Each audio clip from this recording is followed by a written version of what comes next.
fixture on Wall Street, Bernie Madoff, 70 years old, arrested by the FBI. The Bernie Madoff scandal is truly the worst-case scenario for a hedge fund.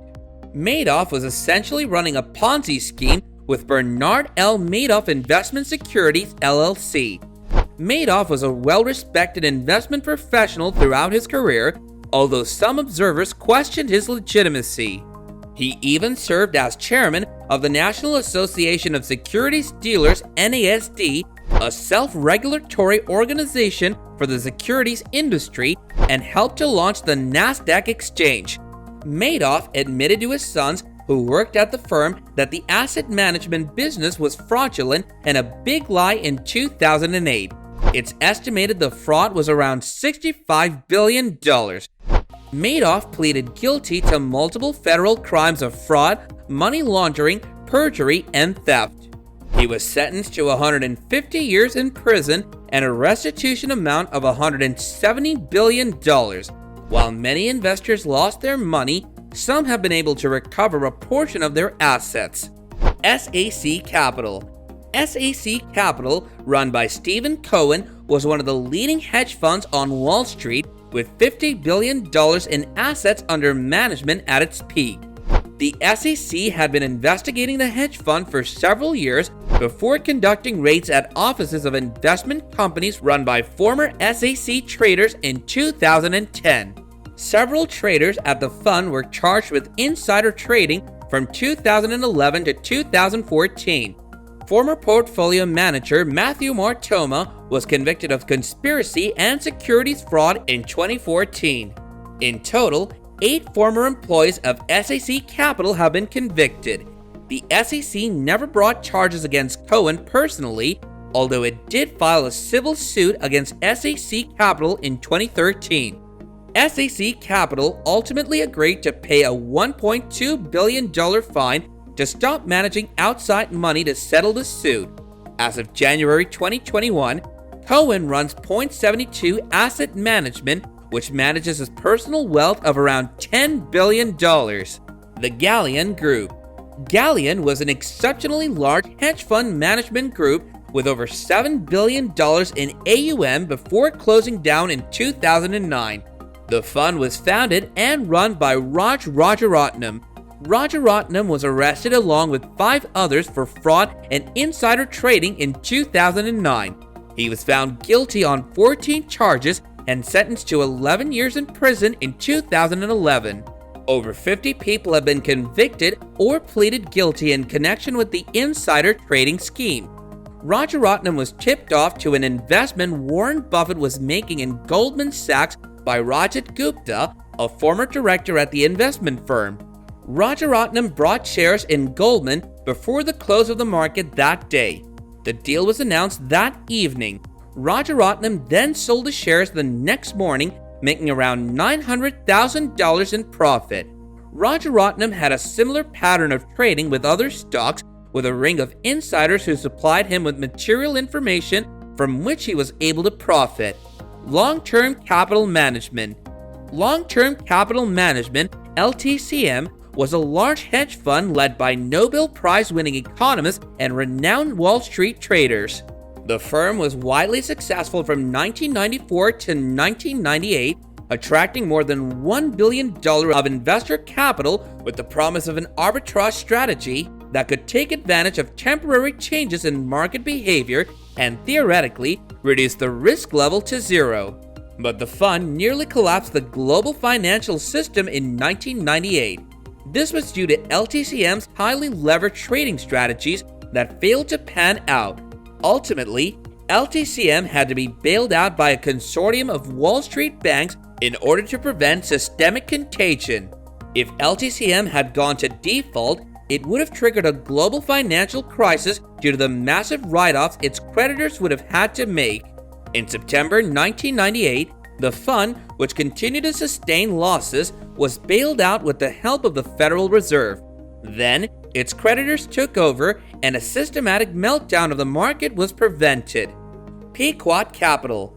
Founded in 1998 by Art Sandberg, Pequot Capital wowed investors with annualized returns of more than 16% a year, growing to more than $15 billion under management by the early 2000s. However, it turns out that this impressive track record was the result of insider trading. The SEC brought charges against the fund in 2010 and fined Pequot and Sandberg $28 million. Amaranth Advisors. Not all hedge funds blow up due to fraud or insider trading. Sometimes, hedge funds simply have a period of spectacular bad performance. Amaranth Advisors was launched in the year 2000 by Nicholas Moniz and grew to over $9 billion by 2006 after boasting annualized returns over those 5 years of a whopping 86%, utilizing a proprietary convertible bond arbitrage strategy. But streaks of good luck like this often turn and revert to the mean. Later that year, the fund folded after some derivative bets failed to pay off and instead led to losses of more than $6.5 billion. Tiger Funds. In the year 2000, Julian Robertson's Tiger management failed despite raising $6 billion in assets. A value investor, Robertson placed big bets on stocks through a strategy that involved buying what he believed to be the most promising stocks in the market and short-selling what he viewed as the worst stocks. This strategy hit a brick wall during the bull market in technology, while Robertson shorted overpriced tech stocks that offered nothing but inflated price-to-earnings ratios and no signs of profits on the horizon. The greater fool theory prevailed and tech stocks continued to soar. Tiger management suffered massive losses, and a man once viewed as hedge fund royalty was unceremoniously dethroned. Amon Capital. Amon Capital was set up in 2003 by top derivatives traders at UBS, one of the largest banks in Europe.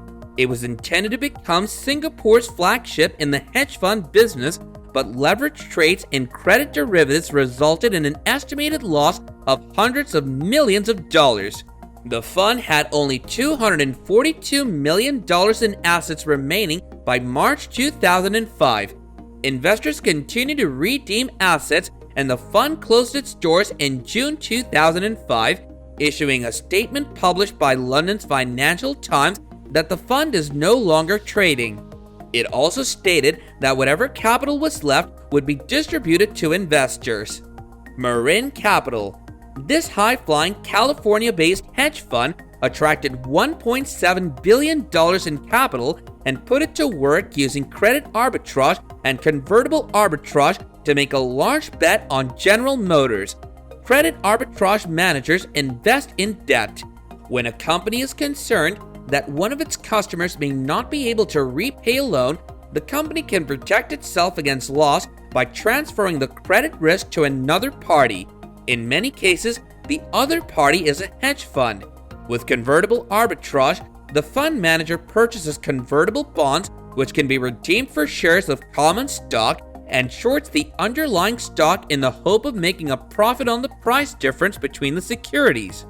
Since the two securities normally trade at similar prices, convertible arbitrage is generally considered a relatively low strategy. The exception occurs when the share price goes down substantially, which is exactly what happened at Marin Capital. When General Motors' bonds were downgraded to junk status, the fund was crushed.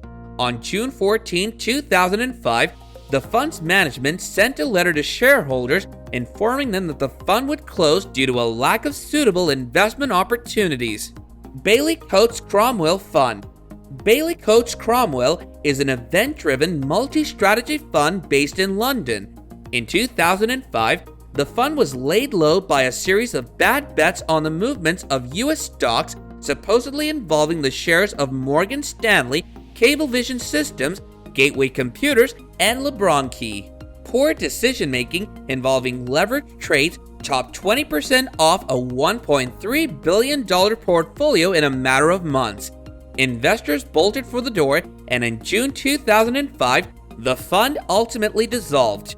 That's all for today's video. Leave us your thoughts in the comments section below, while also hitting the like button and subscribing to our channel if you haven't already, to catch up on more juicy content like this in the future. Until next time, take care and goodbye.